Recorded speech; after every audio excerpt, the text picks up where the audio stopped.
Good afternoon, everyone. It's the fact that I'm right almost at the end. I'm tempted to just say I agree with everything said, and it's almost everything in my story here. But thank you for this opportunity. I crushed the word imaging there. I didn't even know that Florence will be still around, but Florence decided to change the whole organization to say we don't want this word imaging anymore. But the more I work around nowadays with farmers, I'm starting to find farmers that are maybe real imaging. So these are guys who are rich, who wants to do cattle and have no information about farming, or some extremes that I've come across is people who import embryos from Australia, and they go and sit at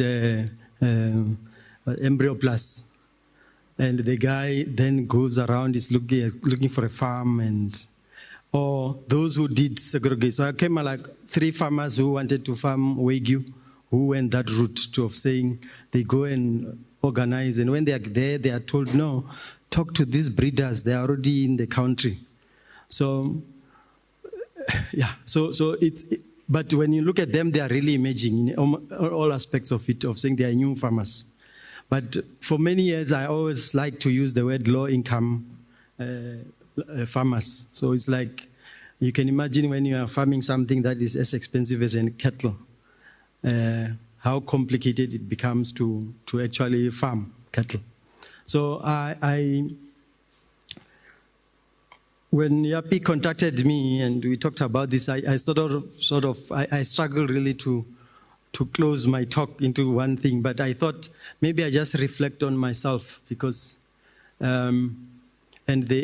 I look at that time in 1994, 95, that's when I had just completed a degree, and I was working, I think, in the Republic of Venda then, just before April 27, and then moved to the University of Limpopo, stayed there for 7 months, and then in February 95, I was here with Prof. Erasmus, and I was studying animal breeding. So I used to hang around with that book, the former start book before Yapi and them were ARC. So that sort of reflection of saying, maybe with those choices of saying I want to study animal breeding, and what were I thinking of in terms of what are the coming futures? What are the futures that we have to deal with? So there's one article I like a lot about, the futures, and it also helps me look at South Africa and how we have moved or not moved. If you look at in 1994, 95, I don't know, I know Norman came to youths also immediately after I left, I think. But there was that movement of people positioning themselves and saying, what will I be doing for the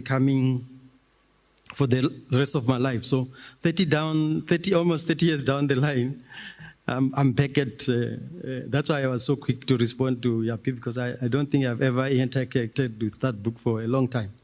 So the issue is that if we look at where we are today, could we have thought of it that time and said this will be our preferred future this time of the year? So one thing maybe I have to declare that over the years I sort of drifted away from animal breeding. So my interest really is looked at systems that are at play in a situation. So and that's what I will focus on. So one of the analyses that were done was that, okay, from these preferred futures, could you have done something? If you remember, I showed 94 to 2024, but that I also put 2054. If we're sitting now and futuring what is the desired future by 2054, what are the issues that we need to deal with? So, but then when we, I think 94, 95, I think most of the people will talk about that. Most cattle farmers are driven to cattle farming. The imaging farmers are driven to cattle farming because of culture. And And once people say that, they don't have a plan of what do we do with a person who is in a business, but because he was there for cultural reason. Culture drove him there. And when a person is in that state, it's very visible. The animal, he doesn't care about profitability. He doesn't care about little things. So as a business person, it means over time, he's likely to fall out, because it's very expensive to keep pets called cattle. Or you either neglect them completely, and then they become less productive, which is what we see with our head. I didn't want to, we have one of the most sweating slides that we use, where we put like, what is the reproductive rate for the emerging farmer, for the commercial, and what. So those numbers there, they tell that people don't care about what are the animals doing, and they don't put any effort. So from our side, the interest was, how do you drive a person who came into business driven by cultural motives, but convert himself into entrepreneur who worries about the profitability of that. And that should be something that we forgot about, because that's our situation. Our client is somebody we believe is there driven by culture, because I want to look good. I'm a guy with cattle. I used to own cattle.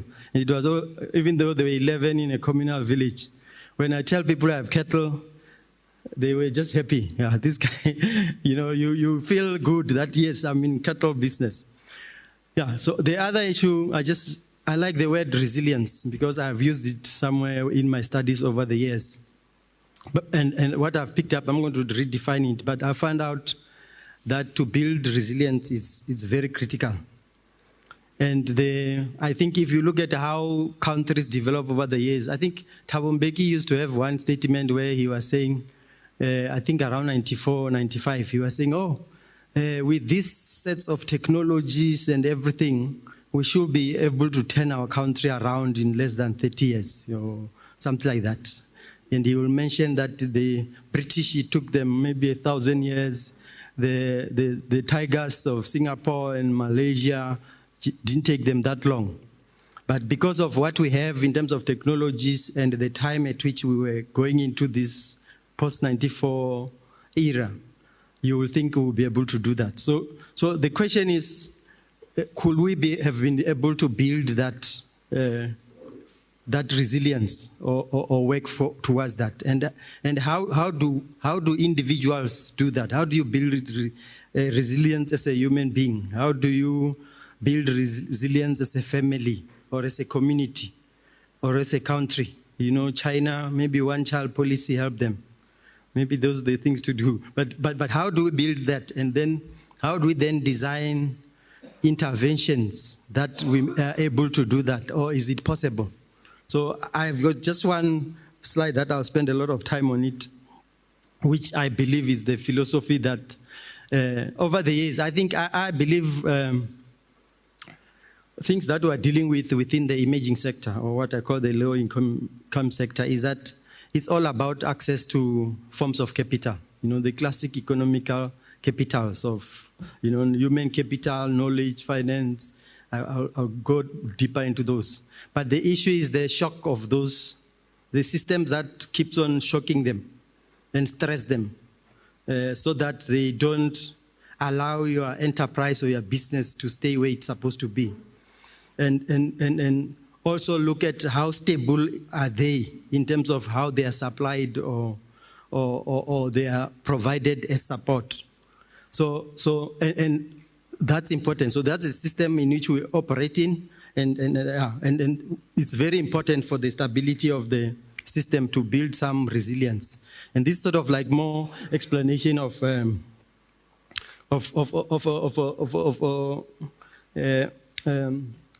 system. So there's a system, somebody's livelihood or business. He has got social access, finance, physical, natural, and always there's something that comes in and disturbs it. It could be climate, it could be economic wars, Ukraine, Russia war. It could be, I said climate, global warming, extremes, diseases. So those systems are there that now and then they get challenged. And the issue is that as an individual, you have to put in some effort, your human agency, to fight those. But also in enterprises, the same thing. And usually you draw from those that are there.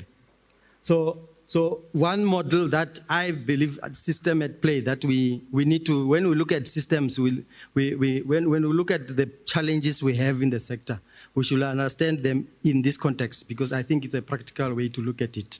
Earlier I had people talking about the skills of extension officers. So if I put the imaging sector in the middle here, I said the word culture as a bad thing earlier, but culture keeps people in unprofitable sectors. I don't know whether you know about the hobby farming in America that saved the cow-calf operations, because people who just love to be in cattle were there. And when there was a shortage of winners, then they supplied the winners. But so it's a good thing that you may have that in your system, where a person is in there because he likes it and is committed.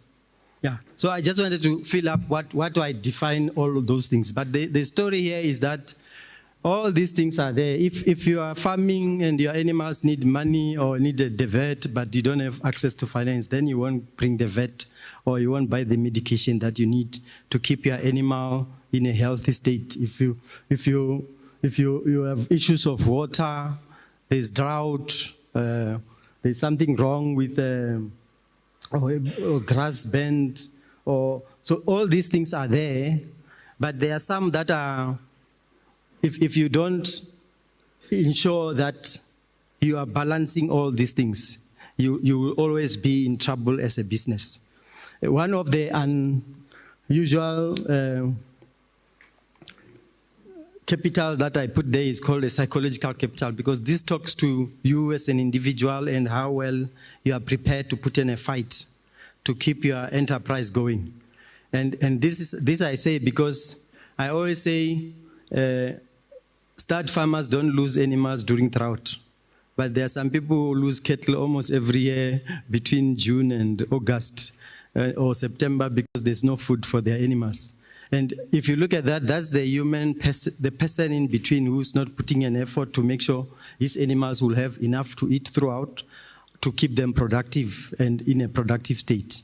So this is the model that we are saying. I think from my side is something that every time I'm involved in a project and I'll go through a list of case studies, I'm looking at, is there enough supply of this? This could come from government, from industry, from suppliers, but the issue is to look at the system and say, is this all in place for this enterprise to keep going? And this should apply actually to every enterprise, not necessarily the livestock imaging sector. So I have a list of some few case studies that are projects that we have been involved in, and I wanted to introduce the way policy briefs there. I heard Yapi saying, oh, bring us the extension officer, as that book will train them. And one of the issues that you guys, I think you're in an environment where you wish you can inform a policy maker. Why don't we do this? Why don't we do this? And I'm raising my hands. If you have a policy brief that you want to do, drop it to us. I'm government here. So drop it to us and then make sure that you follow up on that, because policy is as important as a lot of other things, technology, and there's always a gap between policymakers and scientists. So if you don't learn how do I draft a policy brief, is something very short, half a page, that switches on somebody who can talk about it in some big meeting, and then one day it becomes a program. So I put KYD there because I think most of you will know about KYD. KYD, there was a policy brief. I think Yapi was part of those people who drafted it, and then it became a program. It has been there. 2007, when the schemes were declared, it was also declared as such. But in there were a lot of other projects, like the beef profit partnerships, the one that it talks about continuous improvement innovation. It's worded in there. It's in the brief, in the program. And sadly, every time I see people presenting KYD, I'm always asking, where is my CI&I component? Because I'm sure it's ignored, but in the actual declaration, it's there. Because it was there to support the human part of the scheme in an animal recording and improvement scheme. So I just wanted to put there. But there are a lot of other programs that I think talks to a lot of things that we do. So that project, when I was looking in my system of supporting a sector, I see about 6 of those capitals that you solve by that part of the project. By this, that 6 is talking to my previous diagram and what is there in that project. It addresses knowledge, it addresses access to resources, stewardship, a lot of things that you do when you are involved in that project. We also have a lot of government programs that maybe you may not be aware, where we support farmers with grants things. We nickname them, one is called Ilimalitim. In there we buy a lot of bulls. Sometimes they say registered, sometimes not registered. So it solves the gene flow that Norman was talking about. It has been there for some time. We keep on buying bulls. So it means some genetics flows down there, but we have never maybe followed it up to find it, how well are they doing. But it facilitates that gene flow from the expensive setup where if a farmer was going out to buy himself, he will not be able to afford that gene flow. And then there's a bigger blended schemes part that we have been implementing. And I think the commercial banks, we've been negotiating them for about 4 years. Blended funding is when you give somebody a loan and a grant. But if he doesn't qualify for a loan, he doesn't get a grant. So we have been upsized, almost signing, I'm sure. But we've been talking to the banks for almost 3 years now, hoping they'll also open up because it's easier to work with your banker, where people have been struggling with land bank for a long time. So it's one of those opportunities. When they are there, if a stag farmer is farming and he wants to buy a bull, he can come and buy a bull and take a loan of 50%, and then another 50% comes with the grant. It's one of the schemes that we've been implementing for the past, I think 3, 4, 5, maybe 5 years, around 2018. So, and we had the blended funding. I don't know whether you know that Cernic did a very successful, yeah, I'm almost 2 slides, I'm done. So I was missing you here, sorry, so you owe me 2 minutes. So these are some of the projects that we think we have done that over time that addresses some of the smallholder farmers. And I keep on dropping PB. Earlier, Prof. Willems was talking about the tough meat. We have done a policy brief several times within the other project to say, can we relook at this thing? Because I think it's affecting a lot of things. We also have a traceability system. In terms of the design is done. We're implementing it in the FMD zone. What is missing is legislation. We don't have the legislations to which one. We can't force somebody. So maybe we have to work on the market system. What is, yeah. But yeah, so I think from my side, I think we have a lot of things that are ready. We just need to upscale them. We don't have to be thinking of planning new projects or, yeah, we can improve in what we have, but I think we are in a stage where most of the things are ready to be implemented. And if the projects are good, that's my appeal. Please, if you are implementing a project, there's no way of a government to know it unless you give us a policy brief on that. And I think that's why the BGP has been funded again. When I worked for the ARC, I worked out I was funded over 164 million in my profession when I worked for the ARC. So, and because it was type of the things that talks to government things and trying to hear who needs what, and most of them were unsolicited type of funding. So funding can be there, but I think there's a lot of good things that are leaking out of the system because we don't have a process of passing it over to government. Yeah, and then in conclusion, I think we need to not look at one little thing. We must know that we are operating. Most of our problems are systems problems.